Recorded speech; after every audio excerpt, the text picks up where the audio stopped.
Hello all, welcome to another endgame study of the Solving Harder Studies to Improve Chess Calculation series. This composition comes from the famous chess composer Yochanan Afek. It's a brilliant position, one that you can challenge the best players you know to solve because it's really hard. As always, I suggest you watch the guide if you haven't. If you are prepared, the countdown of 10 minutes will start, and then I'll catch you back with the start of the solution.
And here we are. I hope you have thought about this one. 10 minutes deserved. I bet you needed more.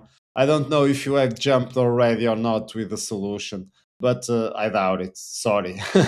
The thing is, at first we may see, okay, I have an extra rook. What's the deal about this endgame study anyway? With a rook, what is the difficulty about it? But after some seconds, you'll realize, okay, there's two connected pawns from the black side, and the two pawns are going to beat the rook, and we are going to have a queen over the board. Let's say, for example, I go with g1. Well, over here we have two options, but let's say we go with a2. Now the rook goes in front of the pawn, so black plays a3. Let's go with the king with this maneuver because otherwise it's the same. Now the pawn advanced. Now we are forced to take the b pawn. The queen, the pawn promotes to the queen, and now I am lucky to keep the draw. This is a draw because we have still 3 pawns. The king is well positioned, so we are forcing the queen also to defend. So we have a draw, but almost just by luck. And same goes. Let's say I go to c3. d3 is the same. The pawn advances, so I check the king. Let's say the king goes to f7. Now I attack the pawn from behind, but the other pawn will advance. Let's say again I bring my king. Now a2, and now I am forced to take the pawn. Of course, there are some intermediate checks, but the ending result will be the same. We are going to play again just for a draw over here. So let's come back to the beginning, and things like going, for example, with any other move, it's going to be the same. Black will advance the b2 pawn, so now I am forced to come down, a3. Now I am going to b1, for example, a2. Now I take the pawn. Black promotes, and again, we are just playing for a draw over here. So after a while, we are in the starting position, and we don't see a way to stop the pawns from promoting to the queen. So let's go with the brilliant move. The brilliant move is e3, but now you ask, okay, but what is the difference from c3 or d3?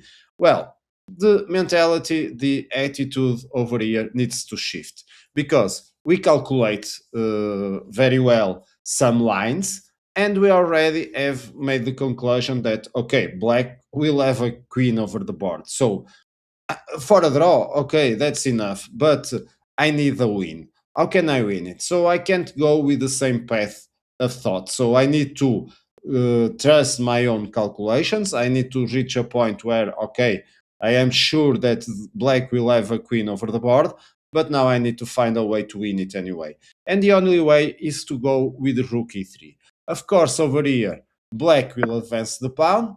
And now, before revealing the process of the new idea, I'm going to give you another minute, another countdown. This is a guided solution as always. So use it. If you need more, pause and come back to explain the different idea from white.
And here we are. And the correct move over here, the correct continuation is to go rook e8 check. Brilliant move. Well, the idea is not clear, I bet. It's not made a wow in your mind if you haven't reached there already. The king now attacks the rook, and one thing is for sure. we already know that going behind doesn't work because black simply advanced the a3 pawn, and we have been here before. We already know what's going to happen: a2, then promote to a queen, and a draw on the menu. So this doesn't work. So the idea is I deliver a check and then I come back. And you may wonder why? Why don't I come back then directly? Why am I in e3, and if it's going to come to e1, why not directly? Well, because over here the same goes. The pawn advances, I go to b1, and we already saw this position. This is a draw. So, what are the difference from forcing the king to move to the seventh rank and only after going to e1? Well, we are going to solve it because the pawn advances to a3, and now it's you to play again another minute so you can find and complete the full idea that white has found to overcome, allowing one of the pawns to reach to queen.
And I hope you have found it.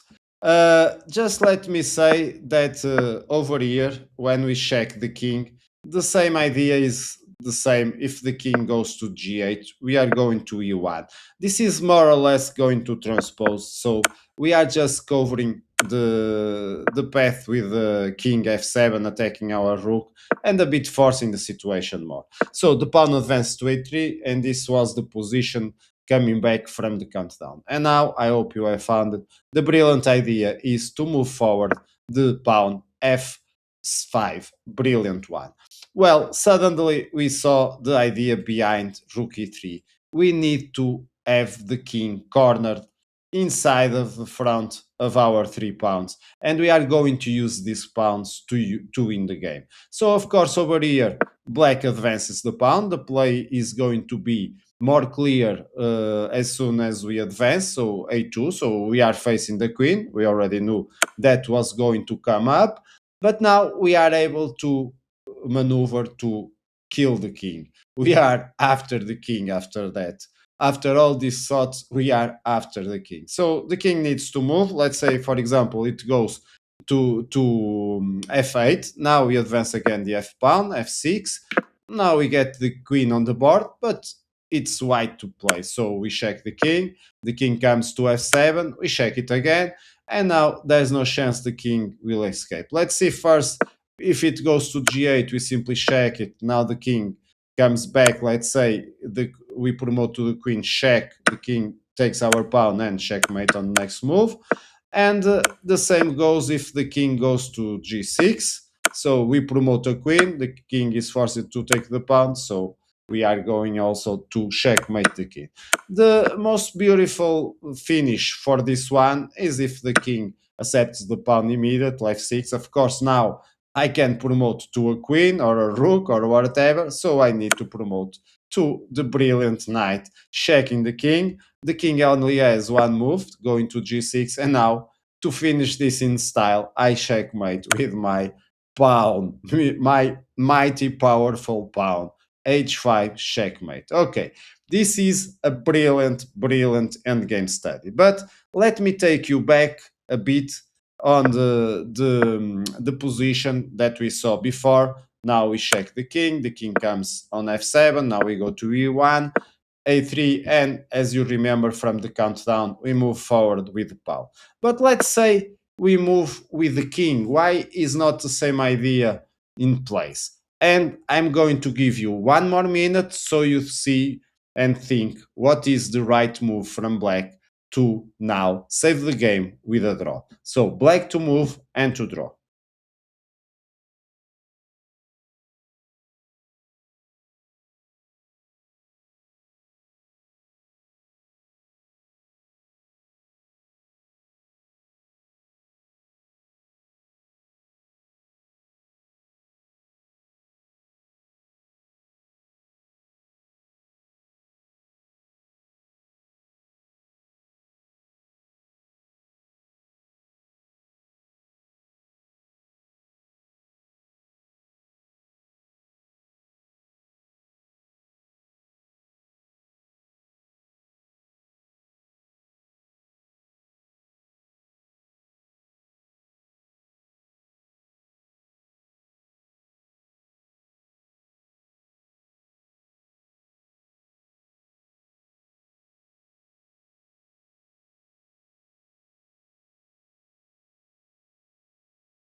And let's go to finish this one.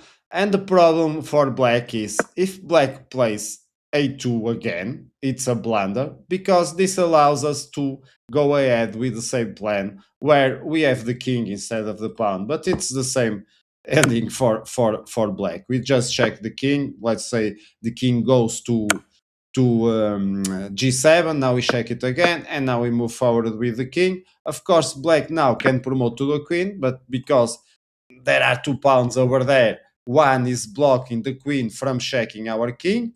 So it's white to play again, and of course we are going to checkmate the black king. Okay, so this was more or less the idea behind more or less occupying the f5 square. But there's a catch over here because here we are allowing black to escape with the king. How? With the brilliant move king g7, because now it doesn't work. We can advance the g6 pawn. Of course, here black may drop to the temptation of advancing the a2 pawn again, but we are not clear with the king. So let's go first with the king to h6, and only now we are going to be able to advance the a2 pawn. So lots of details on the endgame study. Of course, we are threatening mate over here. So this is a bit obvious now. We can promote to a queen yet. Let's go with the king to a5. And of course, now we are threatening to bring a queen to the table, but black can do the same. So we promote to the queen. And now even a second queen. And the problem here, okay, we are blocking the check and attacking the king. So seems like easy to solve, but don't take the rook, please. Don't take the rook because you are going to lose if you do that. Here, the correct move from black is to go with the king h4, and it's going to save the game because at the same time the rook can't come to play because it's still pinned. So the best white can do is check forever the king, and we are going to repeat this one and get a draw. So small details everywhere. We had also to consider everything, and of course here the brilliant one was f5. But as you can see, we can learn everywhere. So from the starting position that at first looked so easy for white, and suddenly, how can I save this one? we end up to find out a different way to win it. So the lesson may be, if you can't find in your calculation the solution, well, shift your mind to a different plan. Hope you have enjoyed, and as always, I catch you up with future videos. Bye bye.